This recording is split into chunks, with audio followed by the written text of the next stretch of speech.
Treasure Planet. How is this movie not more successful?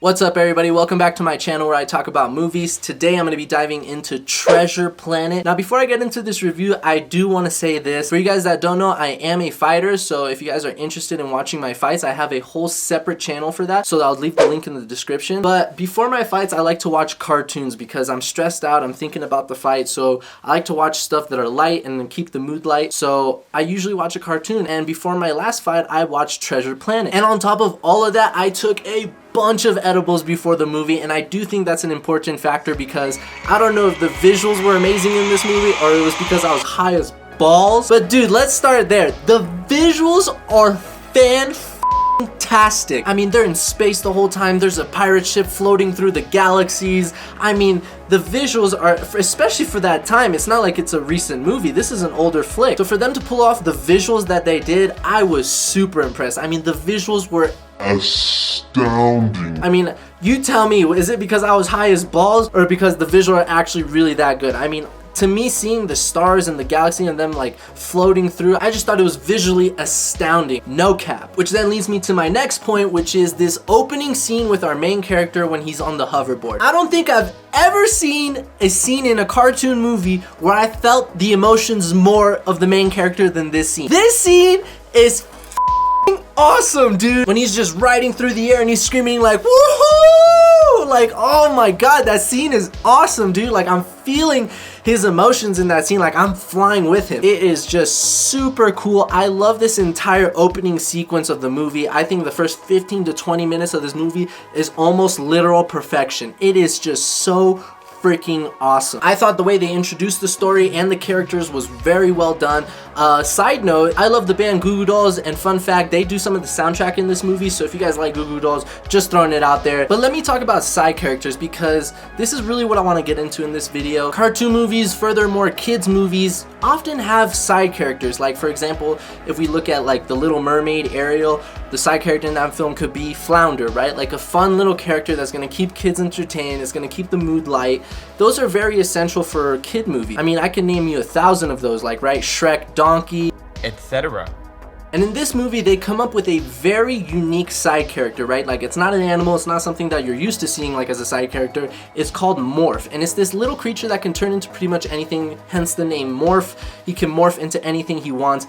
I thought this side character was genius, okay? First of all, he's very unique, he's very different from like our typical side characters that we get like animals, and he is just super funny, awesome. Like the stuff that he does throughout the film, I mean, it could not get better than this. I was like, this movie is turning out perfect. I mean, everything is turning out good.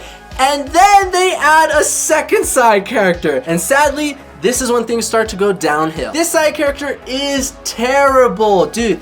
I hate this character. He is annoying, he's obnoxious. I don't understand why they added him. I feel like everything went downhill after they added him. Like, everything was going good with the original side character, Morph, and I think he was perfect because he wasn't talking too much either. So I guess the point I'm trying to make is Morph was a great addition to the team and to the movie and to the characters.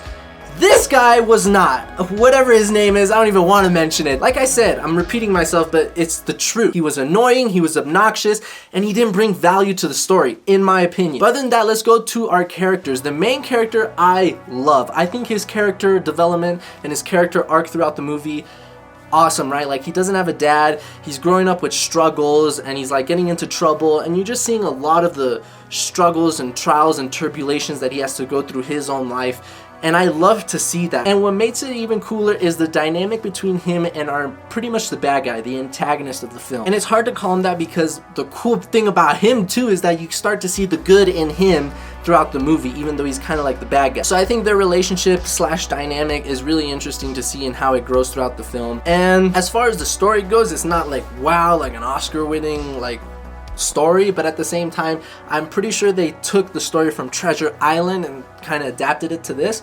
So it's still a solid, you know, iconic story that a lot of people know, and it's just been adapted to like a space adventure cartoon, which I love. So all in all, I'm gonna give Treasure Planet a solid A. I thought this movie was fantastic. If you guys have kids or you're into cartoon movies for a family night, I would totally recommend this movie. I'm still perplexed as to how this was not more successful in the box office. I mean, I could legit show this movie to any kid and he will be entertained for 1 or 2 hours. No cap. So then I did some research online and I saw a video and then I understood what was going on. It came out the same week as Harry Potter, which is one of the biggest films ever made with one of the biggest fan bases ever.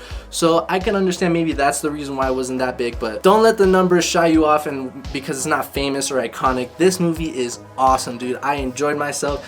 I'm freaking 22 years old watching cartoon movies, bro, and it was a great time. So I would definitely recommend Treasure Planet. Let me know what you guys think about Treasure Planet in the comments below. Did you like it? Are there flaws in the movie that I didn't point out? Let me know, and as always, I'll catch y'all later. Peace.